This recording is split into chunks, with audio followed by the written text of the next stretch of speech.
editions of Dante, one after claiming a completely imaginary friendship with the director of the New York Public Library, and an hour spent in the baptistery of St. Mark's, accompanied by a functionary of the Basilica who was moved by our supplications, and gracious enough to respond to our thanks by saying that our pleasure in contemplating his treasures consoled him for the spectacle of the troop of tourists, la grege di Fiore, the flock of sheep, who invaded his church, shuffling their feet and damaging the wonderful pavement. But we did not always succeed. During the years when the doors of San Sebastiano only opened for a brief mass and no exceptions permitted, the guardian of San Sebastiano was impervious to our charms, our pleas as visitors from afar, and our passion for Venice. The porter of the patriarchal seminary and the guardian of the conservatory were equally intransigent. Step by step, we got to know the city, until I no longer needed to walk about with a map in my hand.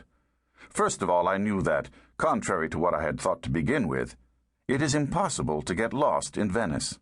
One only has to follow the flow to find oneself back under the clock tower in St. Mark's Square or at the foot of the Rialto Bridge. And then I had my landmarks: a shop window, a sign, a stone lion guarding a balcony, a sculpted door reminded me where to turn. In fact, the game now consisted in following non-tourist itineraries and avoiding St. Mark's and its surroundings before 6 p.m. If one wanted to go into the Basilica, one had either to attend Vespers or to slip in by a side entrance, put on a solemn face, and explain to the doorkeeper that one had come to say one's prayers.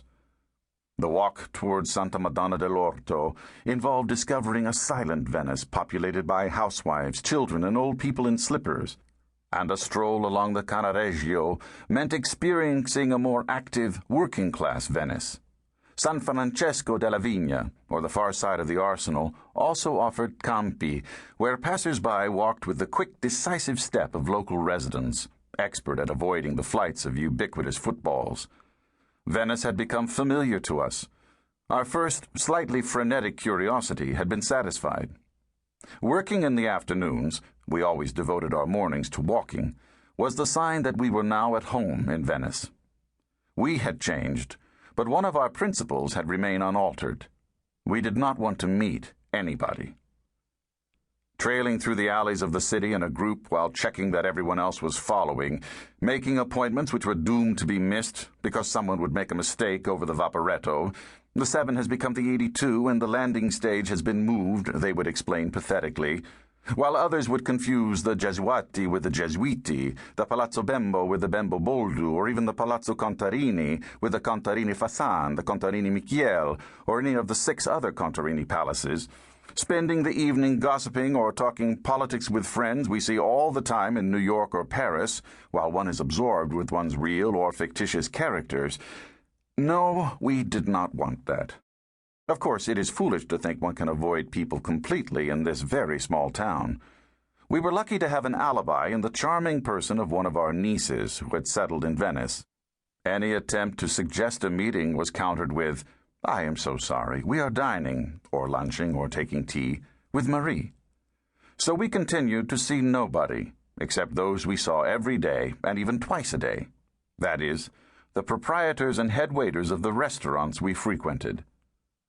At the risk of seeming to be a little set in our ways, I have to admit to another of our rules. When we find a restaurant we like, we take it unreservedly to our hearts. We love going to the same place every evening. The menu holds no surprises for us. Anyhow, Louis is never happier than when eating the same food every day. We are given a friendly welcome and feel at home, with the unparalleled advantage of not having to do the washing up. But in Venice, as everywhere in Italy, one has to take into account the riposo settimanale, weekly closing, which shuts down every establishment for 2 days a week. So a certain rotation is necessary for survival. In the course of our 20 Venetian years, we have adopted 4 eating places, and the daily routine of the different restaurateurs, chefs, or head waiters has been an unsurpassable means of getting to know the city and its inhabitants. The first to seduce us was Signor Ernesto. Venice is a city which goes to bed early. When evening comes, the countless tourists milling around St. Mark's Square leave for the terra firma.